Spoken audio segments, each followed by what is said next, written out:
warahmatullahi wabarakatuh, sahabat tani semuanya. Ketemu lagi dengan saya Rizali Ansar. Dan pada video kali ini kita langsung datang ke lapangan. Dan pada kesempatan kali ini kita diberi kesempatan untuk berkunjung ke kebun. Dan kebun ini kebun Mas siapa nih Mas? Panji. Mas Panji dan Bidangnya. kan sekarang lagi ada di kebun Anda berdua nih. Iya. Nah, boleh dikasih tahu nggak ini luasannya berapa nih? Sekitar 3.500 sampai 4.500 meter persegi nih Pak. Dan jumlah populasi tanamannya ada berapa nih? Kemarin populasi waktu kita menyemai sekitar 7.500 Pak. Kalau sekarang belum ada kita hitung. Tapi paling nggak berarti pasti di atas 4.000 dong berarti ya. Pengalamannya sudah berapa lama nih? Kalau kita mulai berapa dah? Baru tahun kedua. Oh, baru tahun kedua benar. Baru tahun kedua? Tahun kedua Pak. Wah, luar biasa. Desember ya, Desember tahun kedua. Desember berarti ceritanya ini sebetulnya belum sampai tahun kedua, tapi hanya menjalani tahun kedua. Hanya menjalani. Oke. Sebelumnya apa nih? Profesinya apa nih sebelum ke pertanian? Kalau saya sendiri, saya di luar sih kerjanya ada banyak. Kalau ini Kalau Idang ini main game. Oh, main game. Main game di mana nih? di YouTube. Di YouTube. Oke. Kemudian saya penasaran dari yang semula Masnya, kemudian Mbaknya kan dari sebelumnya mungkin bukan orang bidang pertanian nih ceritanya. Sehingga kemudian memutuskan untuk berkiprah atau memiliki usaha di bidang pertanian. Tuh kenapa tuh? Alasannya kenapa tuh? Kalau dari saya sendiri karena memang mau coba-coba Pak dan menguji apakah memang benar-benar kata orang bidang pertanian itu memang susah ditekuni. Ya. Apalagi cabai karena kan tingkat paling susah kata orang untuk ditekuni. Ya, saya mau coba-coba sih. Kemudian yang namanya mengawali, ya kan kita memang segala macam usaha itu kan terkadang paling sulit itu adalah mengawali. Nah, kira-kira boleh dikasih tahu nggak kita tips untuk mengawalinya bagaimana? Kalau dari saya pribadi coba yang kecil aja dulu, cari rasa tertariknya. Kalau memang rasa tertarik itu ada, ya lanjutkan. Kalau memang pekerjaan itu, kalau misalkan pekerjaan itu menjadi seru kalau misalkan rasa tertarik pada diri kita atas pekerjaan itu ada. Oke. Nah, itu sih. Artinya kita menemukan rasa feelingnya dulu dari situ. Feelingnya dulu. Bareng sambil menggali ilmu pengetahuannya Iya, juga. Oke, sambil menggali ilmu pengetahuan. Nah, kan ini menarik nih, menggali ilmu pengetahuan. Tuh awal-awal mula kepikiran untuk menggali ilmu pengetahuan itu dari siapa, dari mana, atau mungkin di sini ada kelompok tani yang sudah jalan atau misalnya bagaimana. Nah, itu gimana tuh awal mulanya? Kalau Idang sih setahu saya dia memang kuliahnya di biologi. Tapi untuk biologi masih tentang pertanamannya aja. Oke. Jadi kemarin kan mencoba menanam bunga mawar, pas itu kena kutu apa yang hitam-hitam tuh? Kutu-kutu hitam terkadang macam kayak trip juga Ya, bisa. Terus nanya sama ada salah satu lah toko pertanian obatnya. Oke. Tapi ternyata dikasih antrakol. Oke, menarik. Jadi ceritanya kutu hitam-hitam dikasih antrakol dan itu toko pertanian. Wah, mantap. Tapi kan karena Pertama kami kali. nggak tahu kan. Karena memang nggak tahu nih kenapa kutunya nggak mati. Ya, Nah dari sana ya semprot aja karena Iya, pertama semprot. kali kami nggak tahu kan. Lalu hasilnya nggak mati. Dan Iya. disitulah awal mulanya kami memang mau mencari ilmu pengetahuan. Oke. Karena ucapan orang itu belum tentu benar. Oke, orang tuh yang penting laku gitu ya. Orang tuh Lalu dari situ kan akhirnya ngerasa wah kayaknya ada yang salah nih ceritanya. Iya, Nah, lalu bagaimana sampai Anda mendapatkan informasi sehingga informasi itu yang jadi bekal Anda dalam berusaha tani itu awal mulanya bagaimana atau caranya gimana gitu? awalnya gini, jadi kata Idang, coba apa kita tanya-tanya ke orang sekitar ya. Oke. Kata Ulun kan kalau misal kata saya pribadi, kalau misalkan tanya sama orang sekitar, kita nggak ada punya modal ya percuma, bakal seperti kemarin lagi tanya sama toko pertanian. Oke. Nah, jadi setidaknya kita punya modal dulu. Sekarang apalagi media banyak, buku Betul. ada, ebook ada, YouTube ada, salah satunya YouTube Bapak sendiri atau YouTube pertanian yang lain kan banyak. Nah, disitulah kita coba belajar pertama kali, buka dulu sekitar ya seenggaknya seminggu lah saya nonton YouTube sama Idang sama-sama. Nah, dari situ baru coba putuskan beli bibit yuk. Nah, semai yuk. Nah, Oke. dari situ coba-coba tumbuh nih, tambah yuk. Nah. Oke. Kalau dari Mbaknya gimana nih? karena sama-sama jadi sama ceritanya. Oke. Jadi intinya semuanya itu dikerjakan sama-sama dan mungkin juga belajarnya bersama-sama begitu ya. Memang belajarnya bersama-sama, Oke. Pak. Karena dari saya pribadi, saya ndak ada basic biologi, ndak ada basic perkebunan, apapun pertanian, apalah itu. Ya kalau sekolah tuh saya jurusannya IPS, Pak. Dia nih IPA. IPS sama IPA, jadi Iya. berkeluarga saling melengkapi gitu Iya. ya. Nah, jadi untuk ketertarikannya ada di diri saya karena kan IPS kan memang seperti itu kan. Nah, kalau IPA tuh pertumbuhannya ini. Jadi oh ini caranya. Oh ini fotosintesis itu seperti ini.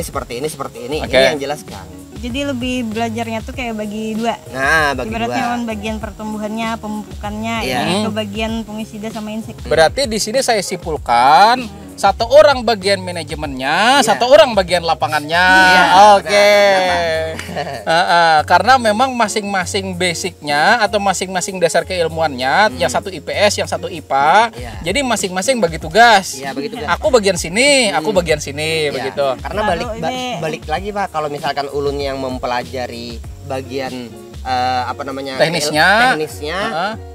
Ya, kita nggak ada punya jiwanya. Oke. Nggak ada punya jiwanya. Nah, kemudian kan itu tadi dari mungkin basic dari apa yang Anda kerjakan sampai sekarang. Iya. Nah, dan ini kan dari pertama waktu itu sampai sekarang adalah waktunya 2 tahun nih ceritanya. 2 tahun. Dari 2 tahun itu, tantangan-tantangan atau pengalaman-pengalaman yang dihadapi itu apa? Banyak. Yang pertama memang rasa konsisten sih. Oke. Ya lah, Dang. Kalau yang bagi yang pekerjanya. Bagi pekerjanya, kalau dari saya pribadi memang rasa konsisten karena ya semua orang bisa berkebun tapi tidak semua orang bisa mempertahankan kebunnya. Oke. Nah, rasa konsisten memelihara itu yang itu sih itu lumayan berat. Itu lumayan berat tuh karena kita harus menunggu kan ini 3 bulan dulu, setidaknya 2 bulan setengah misalnya. Nah, menurut saya tantangan paling berat itu konsisten. Kemudian mungkin kita sedikit mengarah ke yang lebih teknis begitu kan.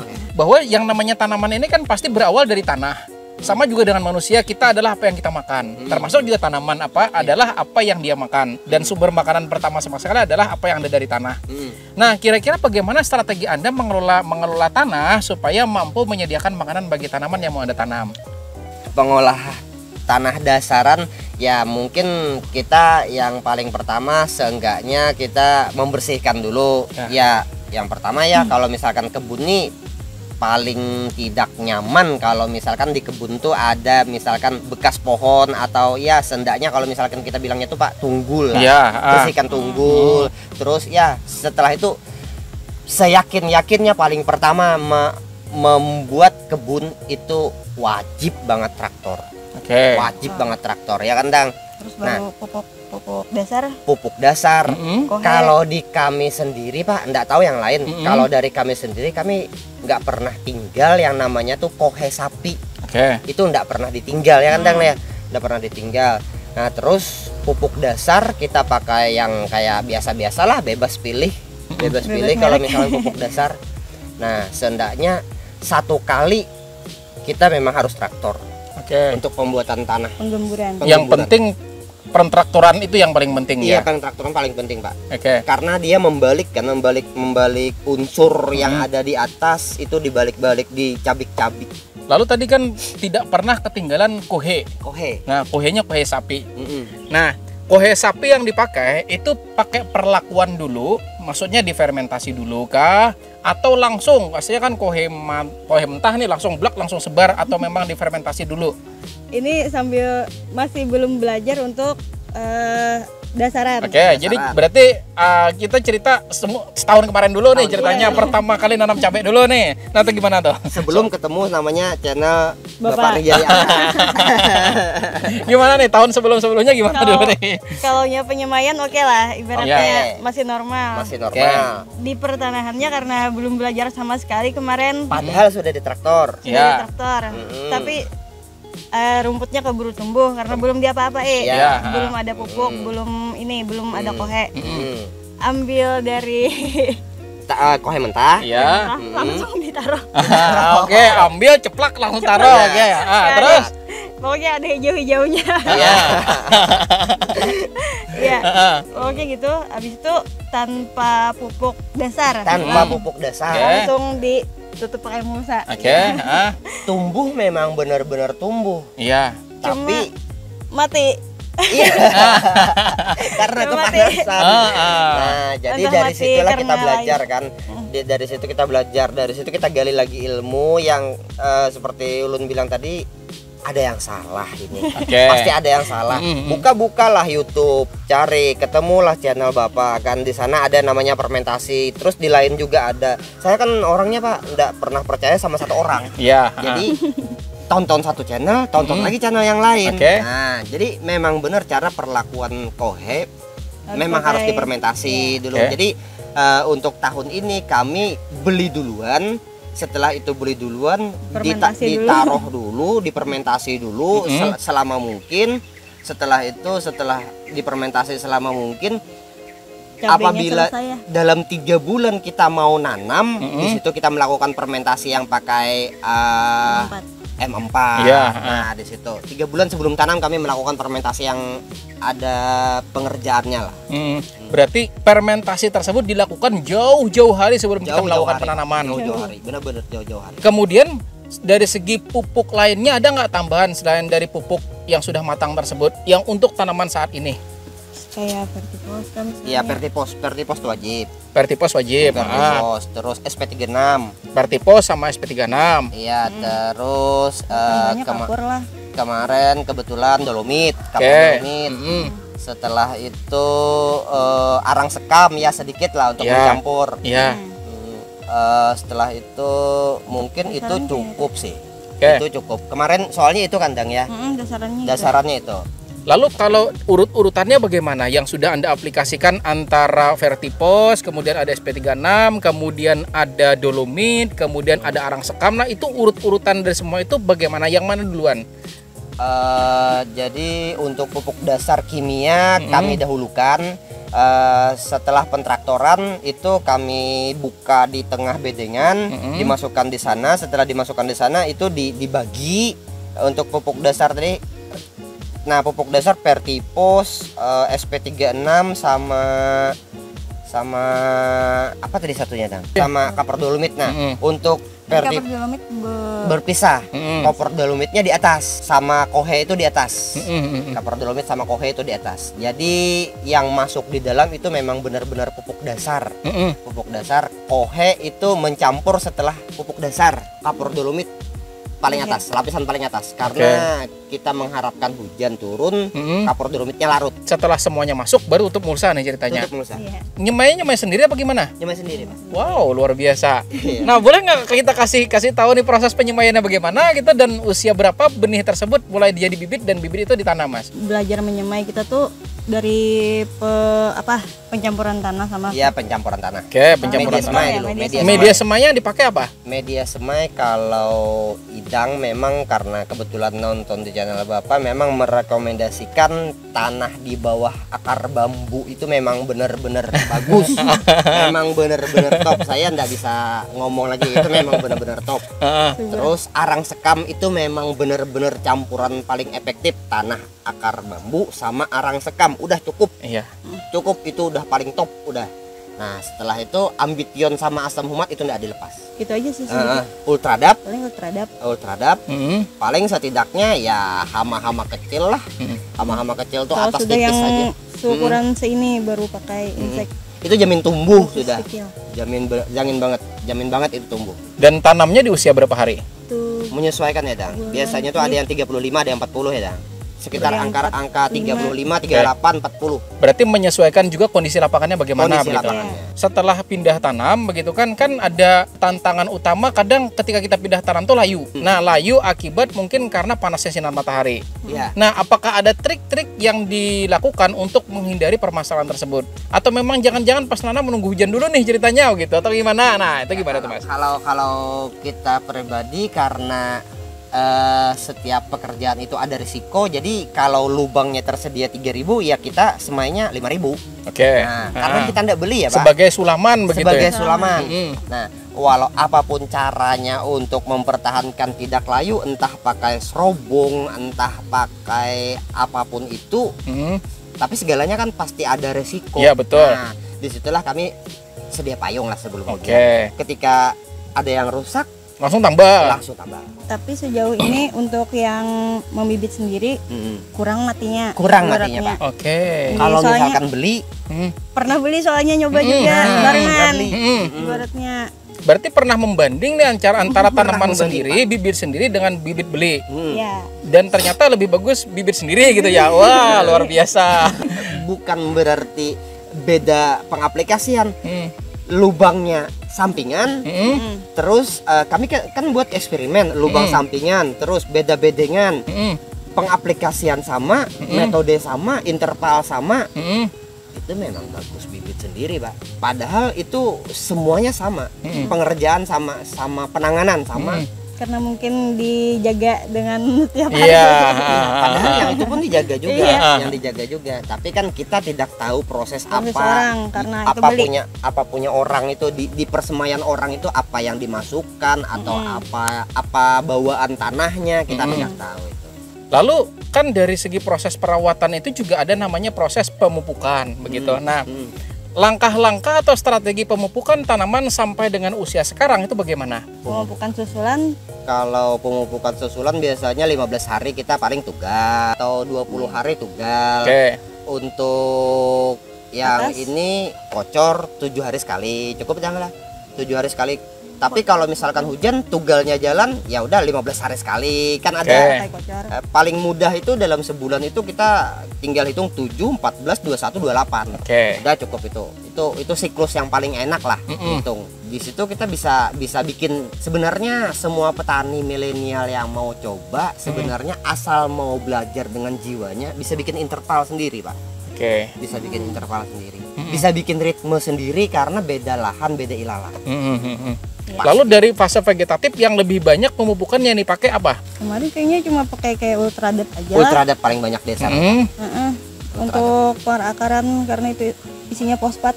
Ya betul. Memang ultradap aja karena ultradap sama air udah cukup, Pak. Paling asam amino. Asam amino, oh CNG. Asam amino ya benar, ultradap, CNG kalsiumnya udah sih habis ya Dang lah. Untuk insek pungi itu menyesuaikan aja itu. Menyesuaikan apa yang sedang menyerang saat itu begitu ya. Oke. Lalu kemudian kan setelah vegetatif kemudian ke generatif di mana kan tanaman udah mulai berbunga dan mulai menghasilkan buah untuk jadi panen bagi kita. Iya, ya. Nah, itu lebih banyak pupuk apa yang dipakai? Biasanya tambahan ke NKP atau KNO3 putih lah. Ya, nah itu untuk ultradapnya kita lepas, kita ganti sama KNO3 putih dan NKP. Nah, sama pupuk dasarnya yang awalnya bukan pupuk dasar, pupuk tugal yang awalnya NPK kayak itu tugal, sekarang kita tambah NPK-nya kita tambah sama grower. Sebentar. Tadi NPK itu NPK 1616 atau NPK 1616. Jadi kalau misalkan sudah masuk generatif, ya masuk grower di tugalan itu ada masuk. Maksudnya tuh ini 1 kilo, ini 1 kilo kita campur. Nah, kita campur. Jadi kita tugal. Untuk mikro yang tidak pernah terlepas itu kalau generatif magnesium sulfat sih. Magnesium sulfat tuh. Sama karate Pupuk boroni. Sama karate boroni. Oke. Karate boroni. Lalu tadi kemudian kan setelah pemupukan kan seputar hama penyakit nih. Terkadang juga kan terutama kan ini varietas apa yang dipakai nih? Dari Wijitani, Pak, kaliber. Oh, oke, kaliber. Dan setahu saya yang namanya kaliber itu kan pada masa vegetatifnya adalah masa paling kita berjuang nih ceritanya. Paling berjuang. Dimana kan setahu saya, ini sepengalaman saya loh ya, tapi saya nggak tahu yang lain yang gimana. Sepengalaman saya, yang namanya kaliber ini itu paling struggle-nya, paling berjuangnya adalah pada masa vegetatif untuk melawan kutu kebul, Benar. kutu daun, dan juga trip. Anda melalui nggak juga permasalahan tersebut? Sangat benar, Pak. Ya biasanya yang ini yang cek lahan. Oh ini, Bang, kita semprot lah untuk 2 hari ke depan. Ini obatnya. Nah, ini yang tentukan. Biasanya cek lahan. Oke. dulu. Saya cek Nah, lahan jadi orang dulu. teknis lakukan, yang Orang manajer ini tinggal ngikut gitu ya. Karena kita kan memang kita melihat, tapi kita tidak sejeli orang teknis. Oke. Kita tidak, kalau misalkan kata dia ini, ya sudah kita lakukan pencampuran konsentrat bagaimana, dosis bagaimana, nah ngikut apa yang kata dia. Karena memang dibungkus itu memang sudah ada sebenarnya. Di YouTube pun ada semuanya. Memang benar ada, tinggal dirampungkan aja ilmu itu kalau kalian mau. Iya. betul. Berarti pasti melalui ya permasalahan tersebut. Tergantung bagaimana cara kita menyikapi dan diserahkan kepada ahlinya gitu ya. Yang pertama tuh jangan panik. Jangan benar-benar panik. Oke. Apalagi kalau awal-awal ya. Iya, apalagi kalau awal-awal. Kata orang semprot ini, semprot itu, ya udah terjadi seperti mawar. Keracunan. Keracunan pupuk. Inseknya yang perlu dispray hama dikasihnya pupuk. Pungi, antrakol kan. Nah, itu jadi kita jangan riset lah. Kalau misalkan dalam saham itu do you riset, lakukan riset sendiri. Lakukan riset sendiri. Memang kita ada menarik omongan orang atau bacaan orang atau siapapun itu, memang ada, cuma lakukanlah berdasarkan riset kamu sendiri. Artinya mungkin makanan itu jangan langsung telan tapi kunyah dulu ceritanya. Tapi kemudian kayak gini, strategi aplikasinya bagaimana? Apakah pupuk atau dalam sekali aplikasi itu insek fungi pupuk, atau pupuk insek fungi, atau misalnya pupuk insek fungi begitu, atau gimana tuh Mas? Nah, sebenarnya kalau itu orang teknis juga sih yang menentukan. Jadi kalau misalnya kata orang teknis, oh ini hujan, udah main aja insek sama fungi sama perekat. Ya udah, oke, main insek fungi perekat saja. Tapi kalau misalkan jadwalnya, oh ini nggak hujan, bisa aja campur, ya udah kita pasti melakukan tangki mixing. Ini satu ember. Di sini bisa kita campur satu pupuk, dua insek sama fungi. Kita memang larutkan sampai memang benar-benar rata. Kita siapkan satu drum, baru campur tempatnya. Tujuannya kenapa tuh jadi pelarutan harus pisah wadah tuh? Karena memang kodratnya memang harus seperti itu kan. Memang kodratnya tangki mixing tuh satu, pertama kalau dalam bahasa bapak sendiri mungkin ada yang namanya hidrolisis. Kalau yang mudah dipahami orang awam, menggumpal. Kalau misalkan teori yang mudah dipahami orang awam itu tidak efektif. Nah, ya saya kurang tahu lah, kurang mengerti Pak. Itu Pak. Tapi setidaknya kalau pencampuran tangki mixing terus. Iya, setidaknya kalau kata orang teknis semprot, saya pasti melakukan tangki mixing. Karena itu memang benar-benar rata. Kalau itu tuh seperti gula merah kita larutkan sama sirup sama air putih. Udah itu kalau misalkan sama-sama dilarutkan dulu baru dicampur, udah sempurna itu pasti. Wow, luar biasa. Artinya juga di sini banyak petani-petani yang kadang hanya ingin tahu rahasia apa pupuknya. Ketika datang ke kebun orang, ketika datang ke tempat orang, pasti kadang nanya, kamu pakai pupuk apa? Tanpa ada mungkin rasa ingin tahu bagaimana juga dia cara mengaplikasikan pupuk itu juga kan gitu. Sebenarnya caranya itu Pak yang paling penting. Caranya itu yang paling penting. Karena memang benar pupuk itu sebenarnya sama sebenarnya, cuman cara pengerjaan dan cara tangki mixing tadi itu yang paling penting dipelajari.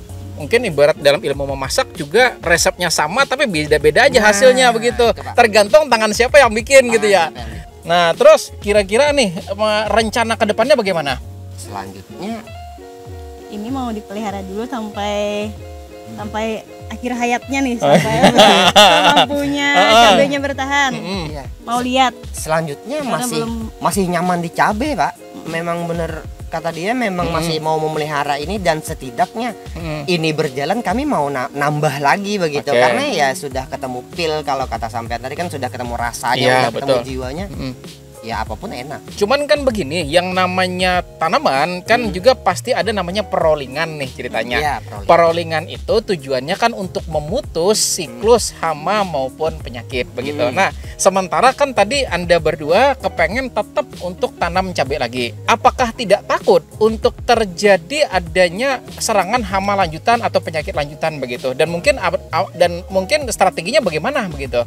Mungkin tidak tahu kalau misalnya diganti varietasnya tadi. Ya teori kami menyimpulkan, pernah belajar teori berdua. kami menanam maksimal 3 kali dulu cabai, baru kami tanam yang sejenis merambat seperti Kacang. kacang. Iya. Nah, itu teori kami. Tapi ada beberapa yang menyebutkan kalau misalkan berganti varietas itu masih bisa. Oke. Nah, tapi memang kami belum pernah menjalani, Pak. Jadi kami masih berupa teori. Jadi belum bisa mematenkan bahwa itu Oke. benar atau apapun solusinya.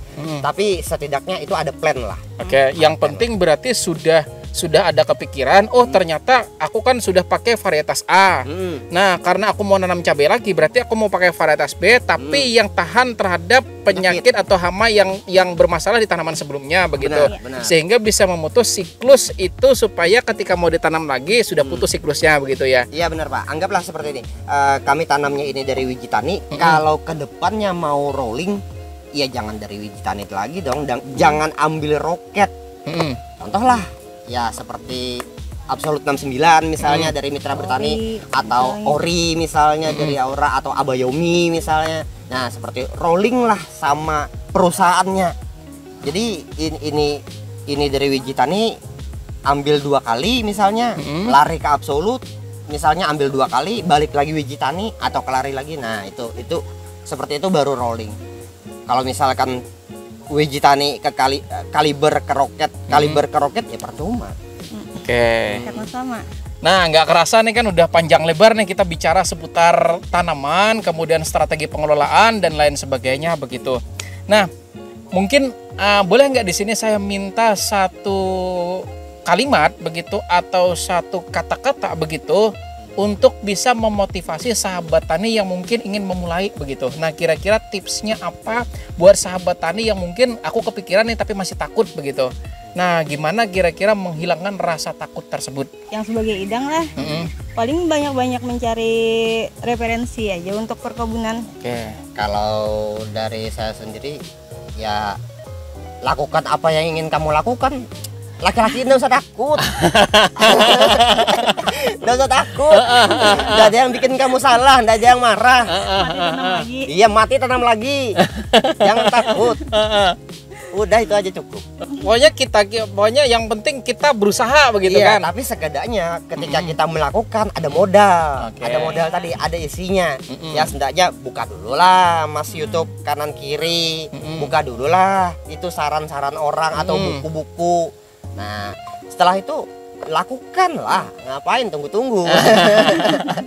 Oke, luar biasa. Nah, nggak kerasa ya sahabat tadi semuanya, kita sudah panjang lebar podcast di sini dan mudah-mudahan sharing dari teman kita berdua gitu kan, yang satu manajernya, yang satu orang lapangannya begitu kan. Nah, bisa membawa inspirasi dan juga membawa manfaat bagi kita semuanya ya sahabat tani. Amin. Nah, dan nggak kerasa kita sudah di akhir video kita kali ini dan mudah-mudahan sekali lagi bermanfaat bagi Anda semuanya. Saya Rizal Ansar dan Mas Panji dan Mbak Idang Nia. Nah, kami undur diri dulu dan kita ketemu lagi pada video yang selanjutnya. Terima kasih nonton sampai habis. Kita akhiri ucapan wassalamualaikum warahmatullahi wabarakatuh.